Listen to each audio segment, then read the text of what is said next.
Hello, my name is Connor Quinlan, and in this review I'm going to be doing a preview on the Nikon d3200, which is expected to be announced in mid-April.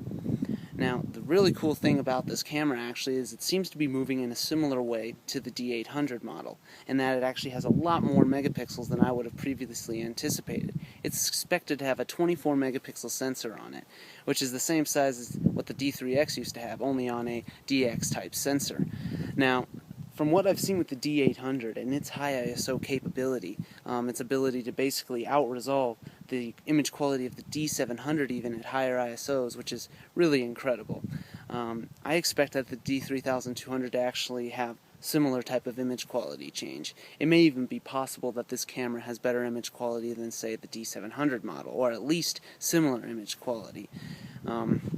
Nikon seems to have made a pretty revolutionary impact in their high ISO quality with their newer cameras now. So I have high hopes for the D3200 in terms of its high ISO capability, and I'm excited to see what this camera has to offer when it actually comes out. And I will be doing, of course, a full review on the D3200 when I'm able to actually hold the camera in my hands and get some sample images and take a look at the image quality myself.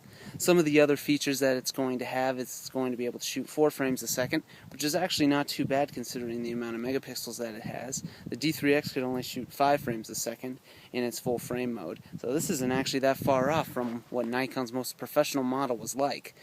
Nikon's definitely taking a turn in terms of their technology, and it seems to be another bump up in technology, kind of like when the D300 and D3 originally came out.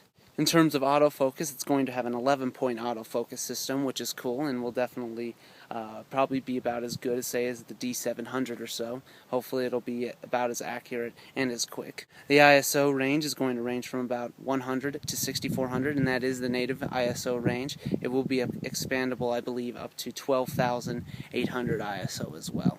And then, like I said, I have good expectations for high ISO with this camera, even though it does have quite a few megapixels on it. Another cool thing about the D3200 is that it's expected to have a whole new feature in it. It's expected to actually have Wi-Fi compatibility in it, and not just something that you can connect to it, but actually inside the camera and available when you buy the camera.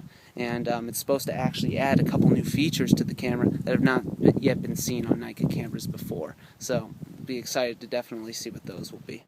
And of course there are possibilities of other updates as well, but being that it is only speculation right now and the camera actually hasn't been announced, it's pretty much all the information that I have on it. Like I said though, I have great expectations for this camera.